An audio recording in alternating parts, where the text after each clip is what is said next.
Chapter 50 Stories of Kaka Sahib Dixit, Sri Tembe Swami, Balaram Dhurandhar. Chapter 50 of the original Sai Satcharitra has been incorporated in Chapter 39 as it dealt with the same subject matter.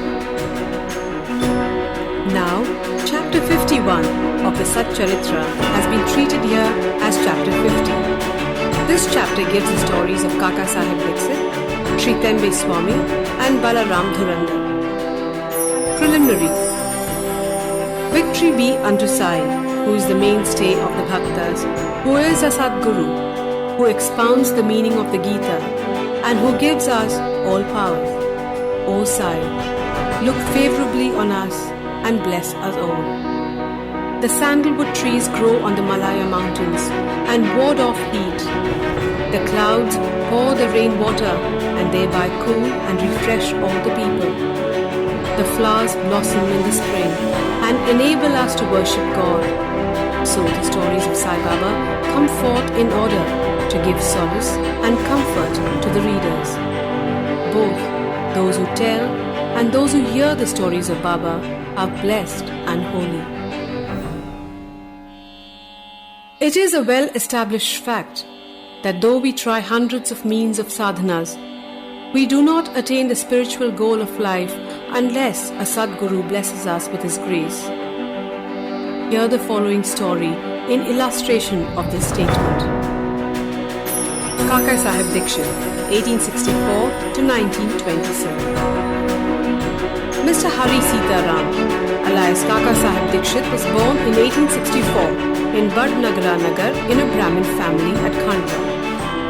His primary education was done at Khandwa, Ingan Ghat, and secondary education at Nagpur. He came to Mumbai for higher education and studied first in Wilson College and then in Elphinstone College. After graduation in 1883, he passed his LLB and solicitor's examinations and then served in the firm of the government solicitors Messrs. Little and Co. and then, after some time, started a solicitor's firm on his own. Before 1909, Sai Baba's name was not familiar to Kaka Sahib, but after that he soon became his great devotee. While he was staying at Lonavla, he happened to see his old friend Mr. Nana Sahib Chandorkar. Both spent some time in talking about many things. Kaka Sahib described to him how, while he was boarding a train in London, he met with an accident in which his foot slipped and was injured. Hundreds of remedies gave him no relief. Nana Sahib then told him that if he wished to get rid of the pain and lameness of his leg, he should go to his Sadguru Sai Baba. He also gave him all the particulars of Sai Baba and mentioned to him Sai Baba's dictum, "I draw to me my man from far off or even across the seven seas like a sparrow with a string fastened to its feet." He also made it clear to him that if he was not Baba's man, he would not be attracted to him and given darshan. Kaka Sahib was pleased to hear all this and said to Nana Sahib that he would go to Baba, see him and pray to him to cure not so much his lame leg, but bring around his lame, fickle mind and give him eternal bliss. Some time later, Kaka Sahib went to Ahmednagar and stayed with Sardar Kaka Sahib Mirikar in connection with securing votes for a seat in the Mumbai Legislative Council. Mr. Bala Sahib Mirikar, son of Kaka Sahib Mirikar, who was a Mamlatdar of Kopargaon, also came at that time to Ahmednagar in connection with a horse exhibition there. After the election business was over, Kaka Sahib Dixit wanted to go to Shirdi, and both the Mirikars, father and son, were also thinking about a fit and proper person as a guide with whom he should be sent there. There, Sai Baba was arranging things for his reception. Shama got a telegram from his father-in-law at Ahmednagar stating that his wife was seriously ill and that he should come to see her with his wife. Shama, with Baba's permission, went there and saw his mother-in-law and found her improving and better. Nana Sahib Panse and Appa Sahib Gadri happened to see Shama on their way to the exhibition, and they told him to go to Mirikar's house, see Kaka Sahib Dikshit there and take him to Shirdi along with him. Kaka Sahib Dikshit and the Mirikars were also informed of Shama's arrival. In the evening, Shama came to the Mirikars, who introduced him to Kaka Sahib.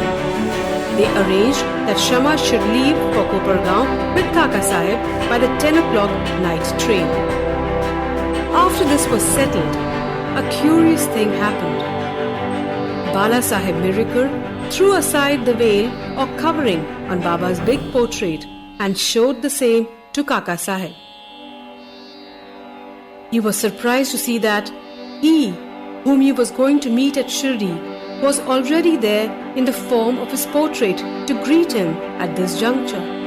He was much moved and made his prostration before the portrait. This portrait belonged to Megha. The glass over it was broken and it was sent to Mirikars for repairs. The necessary repairs had been already made, and it was decided to return the portrait with Kaka Sahib and Shama. Before 10 o'clock, they went to the station and booked their passage. But when the train arrived, they found that the second class was overcrowded and there was no room for them. Fortunately, the guard of the train turned out to be an acquaintance of Kaka Sahib, and he put them up in the first class. Thus, they travelled comfortably and alighted at Kopargaon. Their joy knew no bounds when they saw their Nana Sahib Chandorkar, who was also bound for Shirdi. Kaka Sahib and Nana Sahib embraced each other, and then, after bathing in the sacred Godavari river, they started for Shirdi. After coming there and getting Baba's darshan, Kaka Sahib's mind was melted, his eyes were full of tears, and he was overflowing with joy. Baba said to him that he was also waiting for him and had sent Shama ahead to receive him. Kaka Sahib then passed many happy years in Baba's company. He built a wada in Shirdi, which he made as his, more or less, the permanent home.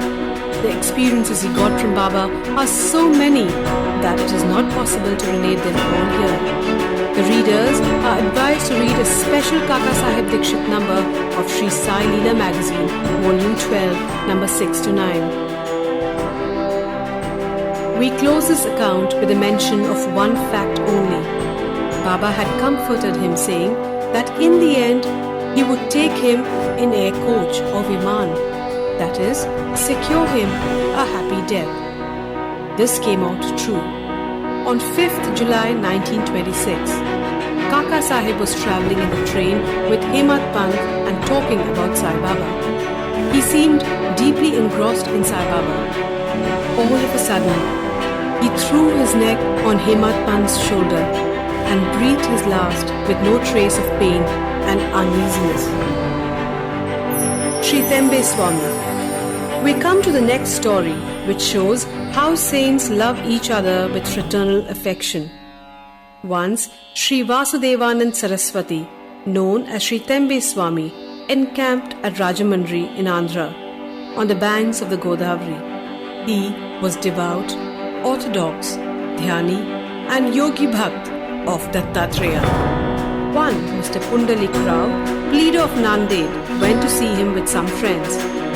While they were talking with him, the names of Shirdi and Sai Baba were casually mentioned. Hearing Baba's name, the Swami joined hands with reverence and taking a coconut, gave it to Pundalik Rao and said to him, "Offer this to my brother Sai with my pranam and request him not to forget me but to ever love me." He also added that Swamis do not generally bow to others, but in this case an exception had to be made. Mr. Pundalik Rao consented to take the coconut and his message to Baba. The Swami was right in calling Baba a brother, for as he maintained an Agnihotra day and night in his orthodox fashion, Baba too kept his Agnihotra dhuni ever burning in the masjid. After 1 month, Pundalik Rao and others left for Shirdi with the coconut and reached Manmad, and as they felt thirsty, they went to a rivulet for drinking water. As water should not be drunk on an empty stomach, they took out some refreshment that is chivda, flattened rice mixed with spice. The chivda tasted most pungent, and in order to soften it, as someone suggested, broke the coconut and mixed its scrapings with it. Thus, they made the chivda more tasty and palatable. Unfortunately, the coconut turned out to be the same that was entrusted to Pundalik Rao. As they neared Shirdi, Pundalik Rao remembered the trust, that is the coconut, and was very sorry to learn that it was broken and consumed. He came to Shirdi and saw Baba. Baba had already received a wireless message regarding the coconut from the Tembe Swami and himself asked Pundalik Rao first to give the thing sent by his brother. Pundalik Rao held fast Baba's feet, confessed his guilt and negligence, repented and asked for Baba's pardon. He offered to give another fruit as a substitute, but Baba refused to accept it, saying that the worth of the coconut was far more than an ordinary one and that it could not be replaced by another. Baba also added, "Now you need not worry yourself any more about the matter. It was on account of my wish that the coconut was entrusted to you and ultimately broken on the way. Why should you take the responsibility of the actions on you? Do not entertain the sense of doership in doing good as well as for bad deeds. Be entirely prideless and egoless in all things, and then your spiritual progress will be rapid." What a beautiful spiritual instruction Baba gave. Balaram Dhurandhar, 1878 to 1925. Mr. Balaram Dhurandhar belonged to the Pathare Prabhu community of Santa Cruz, Mumbai. He was an advocate of the Mumbai High Court and sometime principal of the Government Law School, Mumbai. The whole Dhurandhar family was pious and religious. Mr. Balaram served his community and wrote and published an account of it. He then turned his attention to spiritual and religious matters. He studied carefully Gita and its commentary Dhyaneshwari and other philosophical and metaphysical works. He was a devotee of Vithoba of Pandharpur. He came in contact with Sai Baba in 1912. 6 months earlier, his brothers Babuji and Vaman Rao came to Shirdi and took Baba's darshan. They returned home and mentioned their sweet experiences to Balaram and other members. Then, they all decided to see Sai Baba. Before they came to Shirdi, Baba said openly, "Today, many of my Darbar people are coming." The Dhurandhar brothers were astonished to hear this remark of Baba from the others, as they had not given any previous intimation of their trip. All other people prostrated themselves before Baba and sat talking with him. Baba said to them, "These are my Darbar people whom I referred to before," and said to the Dhurandhar brothers, "We are acquainted with each other for the last 60 generations." All the brothers were gentle and modest. They stood with joined hands, looking at Baba's feet. All the sattvic emotions such as tears, horripilation, choking, etc. moved them and they were all very happy. Then they went to the lodging, took their meals and after taking a little rest again came back to the masjid. Balram sat near Baba, massaging his leg. Baba, who was smoking the chillum, advanced it towards him and beckoned him to smoke it. Balaram was not accustomed to smoking. Still, he accepted the pipe, smoked it with great difficulty, and returned it reverentially. This was a most auspicious moment for Balaram. He was suffering from asthma for 6 years. The smoke completely cured him of the disease, which never troubled him again. Some 6 years later, on a particular day, he again got an attack of asthma. This was precisely the time when Baba took his Mahasamadhi. The day of this visit was a Thursday, and the Dhurandhar brothers had the good fortune of witnessing the Chavdi procession that night. At the Aarti function in Chavdi, Balaram saw the glow of Pandurangan Baba's face, and the next morning at the Kakad Aarti time, the same phenomenon, the same luster of the beloved deity Pandurang was visible again on Baba's face.